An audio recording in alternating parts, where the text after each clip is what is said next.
Hey everyone, thanks for stopping by Produce Like a Pro. I'm Matt McQueen, and today on the channel we're going to talk about the topic of reamping. And we're going to dive deep. We're going to try to cover as much as we can about the topic of reamping because I think that reamping is an incredibly valuable technique that goes far beyond just being able to capture the DI of a guitar that you can use later on to save either a poorly recorded guitar sound or to be able to change the guitar sound in post. Reamping can actually open up a lot of creative opportunities, and it's not really just for guitar-centric genres. Usually when you think about reamping, you're thinking about rock or metal or even country maybe, where you want to be able to use a real guitar amp, and that's the main purpose, is to be able to change the guitar sound later on.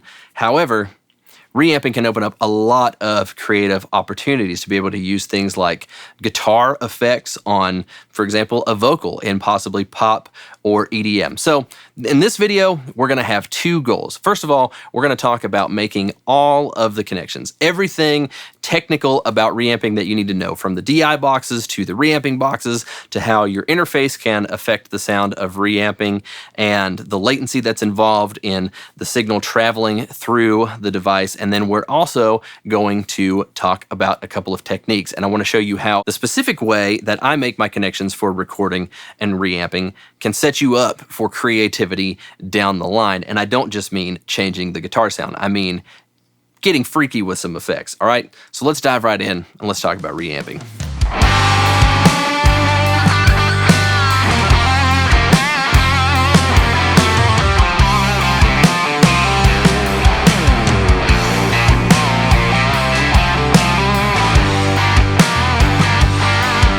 We're going to have a conversation about reamping. The first, most obvious thing that we need to talk about is how are we going to get the signal of the instrument that we're recording into our DAW so that we can work with it later and re-amplify it through a different amplifier than maybe what it was recorded with. And the most obvious answer to that problem, or solution to that problem, is that we're going to need some kind of DI box. Now, a lot of interfaces these days are going to have some sort of instrument input jack on the front of them, and I don't really want to have a conversation about whether or not that instrument input jack is good enough to be able to take that signal that you've recorded with it and reamp it later, because quite frankly, some of them are good enough, and also some of them are not good enough. They don't sound good, but rather I would push you towards getting a DI box because of the flexibility that it offers you to be able to route signal when you do want to record something that you might want to reamp later on. And something as affordable as this Livewire direct box can be a great solution. It's like $60, $70 on Amazon, and the reason that I think a DI box is super useful for reamping is because you've got the instrument input right here, and then you've got the output that you'll run to your DAW or your recording interface, but you also have this through jack. So let's say that you're recording a band live and the guitar player wants to have his guitar amp next to him in the same room that you're recording in. You're going to mic up that cabinet, but you also want to capture the DI so that maybe you can reamp it later on. This is the first thing that you need to grab, because you can plug your guitar into this, and then you can take this through jack and connect another 1/4-inch cable to the guitar player's amplifier, and then voila, you are off to the races and recording a DI signal that you can reamp later. Then you can step up to something like this. This is a Radial Pro DI. If this is 60 bucks, this is around $110 US, and it's just a little bit nicer. It has all the features that this one has, plus it ends up also giving you a 15 dB pad that will be really useful if you're going to record any keyboards or an instrument that's got a really hot output. Then you can step up to something like this Countryman. This is a little bit nicer. It's about 185 bucks. And what's really cool about this is if you're going to spend the money on a DI box that you can record with and eventually use that signal to reamp, what's also cool about this is that the Countryman will allow you to put it between the head of a guitar amplifier and the cabinet. So you can actually record before it hits the speaker and then use other impulse responses later on inside of your DAW. And then finally we get to something like this. We don't have a ton of time to be able to talk about all the features that the Avalon U5 will give you, but it's $760, and for that you're getting more than just a super expensive, potentially overpriced DI. You're getting a stepped volume control that can really help you to make sure that you're getting the right signal off of the guitar that you're recording recording, especially when you're talking about different things like passive pickups, active pickups, vintage pickups, pickups that are overwound. Having that stepped volume knob, super, super useful, okay? And then you also have a bunch of different tone switches here on the front. We've got the same through jack, and then on the back, probably one of the coolest features I think about this DI box is that we have a mic level output as well as a line level output. So if you wanted to run it into like a fancy tube preamp and be able to distort the DI a little bit or add some character to it before it goes to the amplifier that you're running it into, you can do that with something like this, as well as having all the other features that it comes with. And this does everything that these do, but you know, about 15 more things. So that is why you would want to get an Avalon U5. Okay, so we've talked about DI boxes. I think that it's really important to have a DI box if you're going to want to reamp. But again, I'll say it's not the end of the world. If you don't have one, you can use the combination jack on the front of most interfaces and still be successful in reamping and have something that sounds like what the guitar sounds like. The one caveat that I would say is that if you plug into that interface combination jack and you record that DI and then run it out of your reamp box and into your guitar amplifier and it sounds different than what it sounds like to just plug your guitar straight into your amplifier, then you may have a problem with that input, and that might be also the kind of situation where you would want to step up to getting at least some sort of DI box to get a better quality DI that you can use for reamping. All right, so now that we've covered all that, let's go ahead and talk about reamping boxes, because we got a couple of options there too. Now that we have captured our instrument signal and we've got a great DI recording in Pro Tools and we've got our DI box picked out and set up, we need to figure out how we're going to get the signal out of our DAW. And for that, we need a reamping box, because devices like this guitar pedal or a guitar amplifier, they want to see signal that is at instrument level. That's what they're designed to see. And if you were to just directly connect a 1/4-inch cable from your interface straight to your guitar amplifier, it's not going to sound right, okay? It's going to be a lot louder, it's going to be a lot hotter, it can be more distorted, and that's not what you want. You want to make sure that the level is matched and that the amplifier or pedal is seeing the signal that it was designed to see so that it can sound its best. So for that, we're going to use a reamping box. Now, I think that this is really important to mention, because when I first started recording, I just thought, well, why can't I use a DI box and turn the cables around and connect it all that way? And I tried and tried to make that work, and even though my brain was telling me these connections are the same, it should work in reverse, I never got that to work. Now, I've heard people claim that they got it to work, but I've never listened to their recordings to verify for myself that it actually works. So your mileage may vary, but I think that the best practice is to get a device like this and be able to send the proper signal through the devices the way that it's intended. That's the way that it's going to sound the best. So, like I said, I use the Radial X amp, and there's a couple of things that I think are worth mentioning and why I think this is a great DI box. First of all, you've got a ground lift switch right here on the back, so if you have any grounding problems, you can flip that. That's usually going to help you when you're connecting different, your interface to the device, and, you want to make sure that you don't have any ground hum. You want to keep the signal as clean as possible going through your pedals and your amplifiers. And then on the front side, we've got two outputs. We've got a normal direct output, and then we've also got a transformer isolated output that also has a polarity switch. So that's going to help us to just make sure that we're not picking up any noise from the power. It's super clean going into the instruments. And I actually have had a more affordable DI box and reamping box combination unit that did not have an isolated output, and I loaned it to a friend, and when he used it at his house, it sounded horrible, even though for me here in the studio, it sounded fine and it worked fine. And then as soon as he switched to the Radial X amp with that isolated transformer output, his issues completely went away. So that's something for you to consider. And then lastly, there's a knob right here on the front where you can adjust the volume level. And this is particularly cool because let's say that the original capture with the guitar player playing, he had his volume knobs all the way up, and as it was leaving the guitar, it was hitting the amp at a certain level. And what you know is that maybe that amp sounds a little better if you hit it with the volume knob rolled back, and that's the sound that you're going for. You can simulate that with this little volume knob. Just roll it back, and the output level decreases a little bit, goes through the pedals at less volume, and hits the amp just a little more gently than it did when it was initially recorded. And so that's a really cool feature. I also think that we should talk about stuff like this when we're talking about reamping.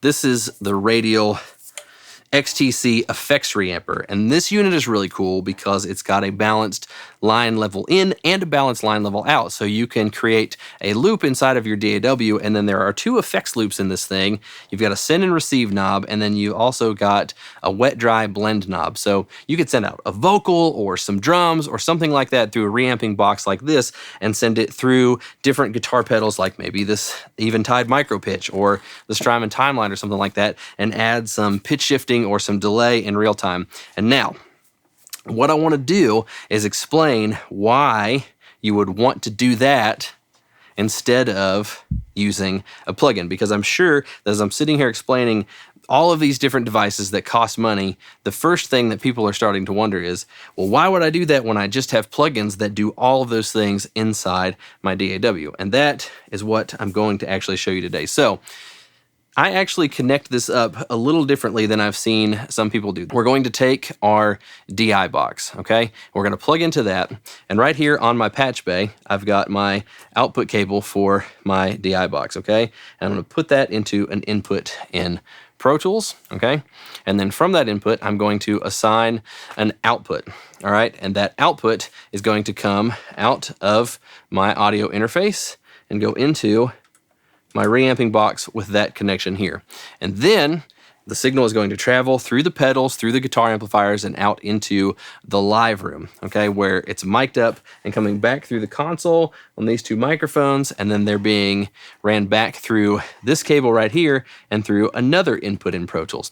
So you can see all that represented on the screen, okay? So we've got our DI input, we've got our DI output that's coming out of our interface, then we've got our reamp signal coming out of that DI output and coming through the reamp box and all the pedals. Then it's being routed through the pedals, the guitar amp, the microphone, and back into the console. So we have 2 channels that we've set up here inside our DAW, okay? And what's really cool about this is that once we've nailed the performance with the sound that we initially started with, we can then just simply unarm that DI track. Now, anytime that we want to listen to something different or audition a different effect or a different guitar amplifier, all we have to do is take the performance that we've essentially already saved with the DI track, unarm that in our DAW, leave our amplifier track still armed, and then hit record again, and we can hear that performance through different effects. So I've got Pro Tools pulled up here, and the first thing that we're gonna do is take a listen to what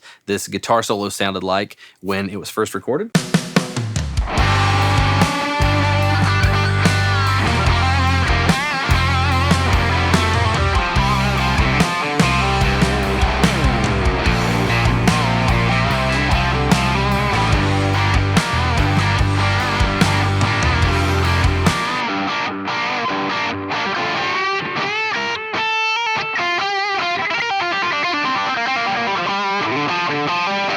All right, so now all that we need to do is leave our guitar DI unarmed, okay? Which is essentially us saying that, hey, that's the performance we like, we're gonna keep it. But we just arm our amp track again and we hit re-record. And now we can manipulate the sound further with whatever pedals or amplifier that we want to. So let's check that out.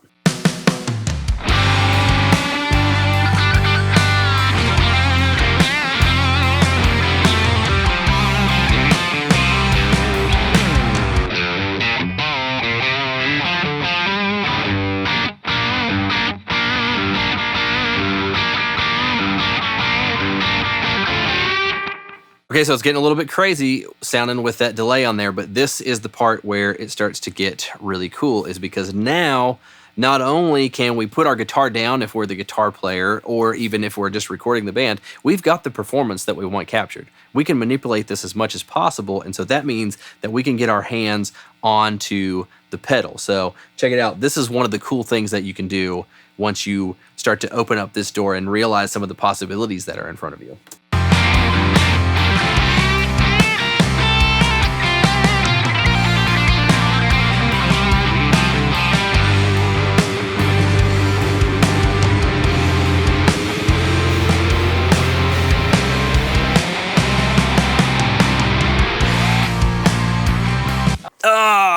I did not nail the pitch there at the end when I made that transition. That would have been really, really cool. And, you know, that's one of the things that makes this really, really fun is that you can experiment and get your hands on the pedal and be able to manipulate things in real time with these knobs. And you can treat your pedals or your guitar amplifiers like outboard gear. All right. So have fun with that. I think that's really, really cool. A couple of other things that I feel like are necessary to say, though, as we close this out is that I know that the question of latency is going to come up. How do you mitigate latency with a setup like this? Well, for someone like me, I'm using an HDX card and a Pro Tools Ultimate rig, okay? And so for me, that means that I can have all of this stuff connected together, and I can keep my sample buffer really low because any plugins that I've got inside the session, the DSP is either offloaded onto the HDX card if it's a DSP plugin, or in the recording chain, as you see on here, it goes ahead and automatically, the hybrid engine switches them off for you so that there's not extra latency created.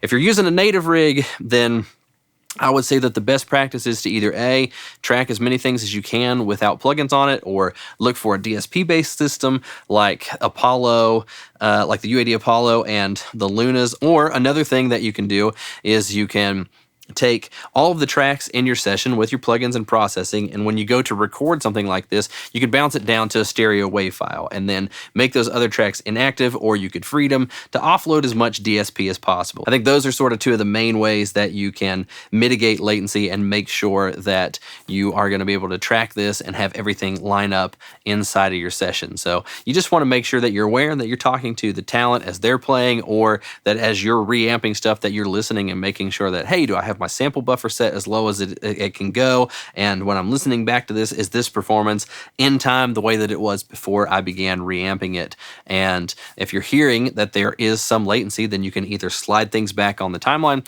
or you can end up finding out what's causing the latency so that you can fix that. Well, that's about everything that I know about reamping wrapped up into one video, but if you still have questions beyond what we discussed in this video, leave them in the comments below. I'd love to be able to answer those for you and to be able to keep the conversation going. I also just want to say thanks to Warren and the Produce Like a Pro crew for having me on the channel. It was a super huge honor to get to do this and to just be, a regular guy that built this studio a couple of years ago in an old church in East Tennessee, and to share the knowledge and the things that I've learned over the years with you all on such a huge, amazing platform in this music community.